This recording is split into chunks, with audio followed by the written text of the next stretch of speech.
Hello and welcome to a little segment I like to call Should They Have Died? What this is I take either a hero or a villain, whether it be from movies, video game, books, whatever thing like that, and I decide whether or not they should have died, because they have died in their own medium. So I'll look at three things. I will look at, one, was their death important to the story? If they hadn't died, would it have affected the story adversely, or if it just tacked on at the end because they felt needed closure? Second one, do they deserve to die for their crimes? That's more like, usually for the villain, like, did they do something so terrible there's no way they could be redeemed for it and they had to die?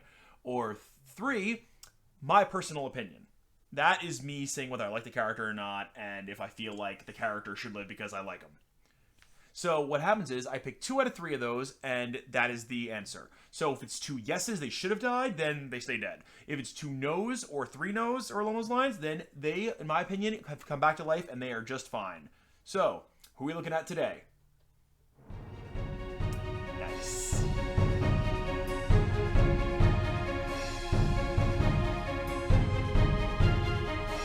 Frollo.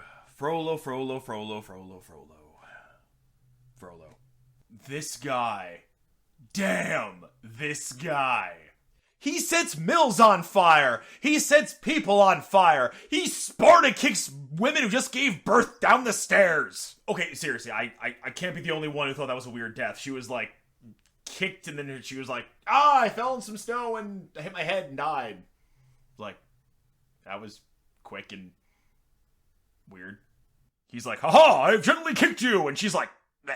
And the priest's all just there, and he starts singing, look at the innocent blood you have spilled on the steps of Notre Dame. If I were Frollo, I'd be like, do you have the fucking song prepared for, like, any situation in front of the steps of Notre Dame, or it's just for murder? Or are you like, look at the guy who was late delivering milk on the steps of Notre Dame? At the very least, we can all agree this guy's not going to win the Father of the Year award. I mean, he locks up Quasimodo for like 18 years. He says he's like an ugly sack of shit. And then he's like, you can't leave ever. However, at the same time, you do have to say this.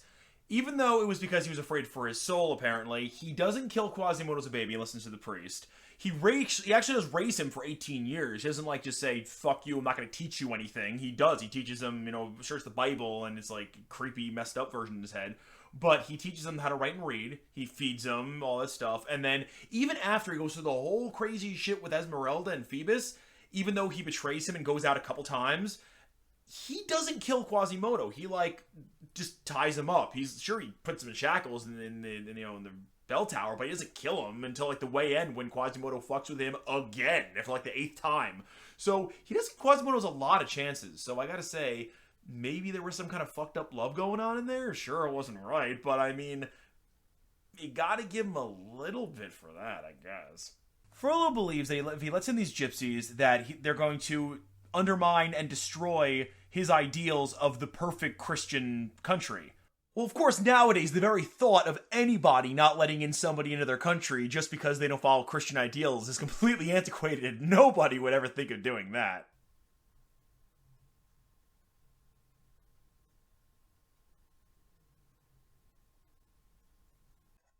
Yeah, and sure, he's a creepy old dude who's like, I'm gonna fuck me some Esmeralda. And look, I'm gonna be honest here, and I think everyone here needs to be able to launch themselves here too. If somebody ties me to a fucking pyre and is gonna set me on fire until I die after an excruciating death, and they're like, I'll let you go if you marry me.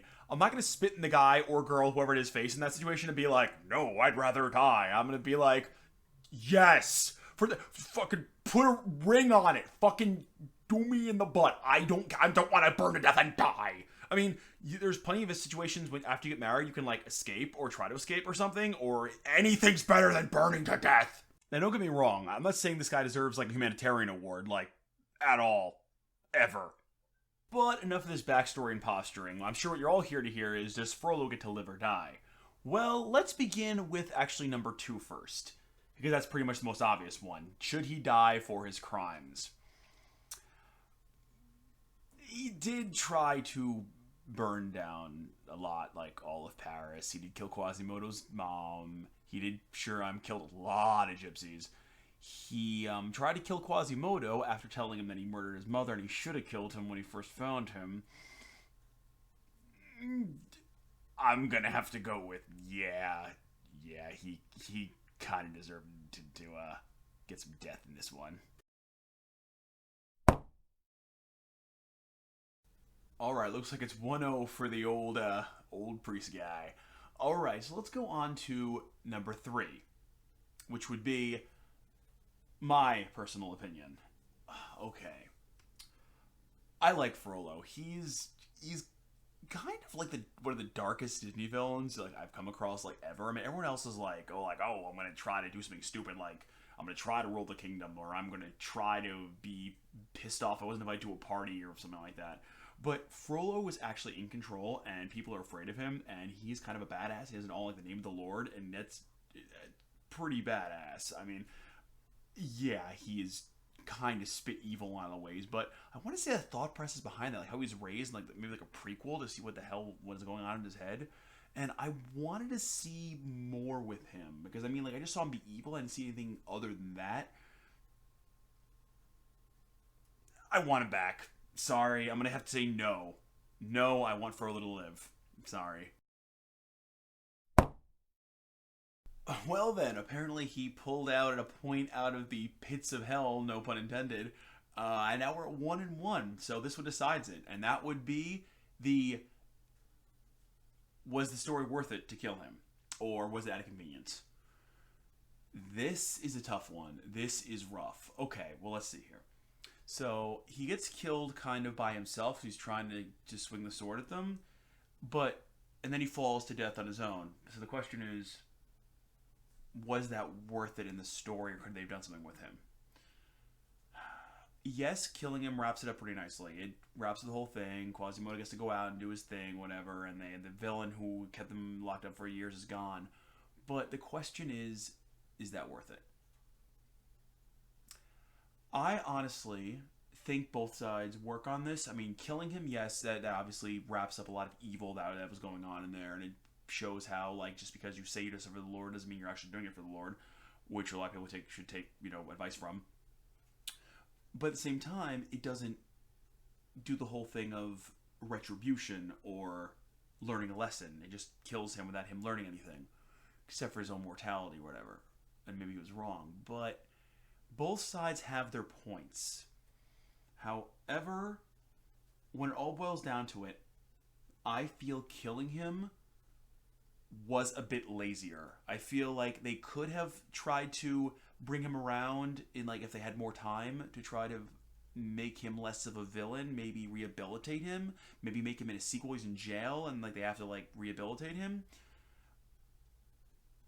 All in all, should they have killed him in terms of was it good for the story?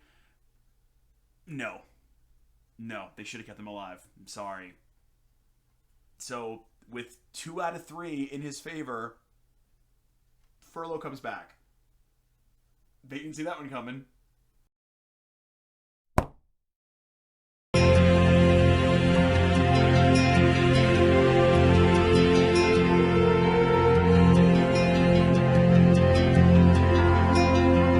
I will never try. Well, there we go, everybody. First time around, our first guy manages to live. 2 out of 3. He's a-okay. So I hope you all enjoyed this Should They Have Died, episode 1, and I hope you join me for more. If there's anybody you want me to talk about, then put in the comments below. Also, I just want to say that little clip at the end was actually from a really talented guy named Chincherirnas. He does a thing called the Frollo Show, and it is one of the funniest fucking things I've ever seen in my life. So I put it as a link in the description below, and you should totally watch it. It is worth every second. He is fantastic. But thank you all, and I'll see you next time on Should They Have Died.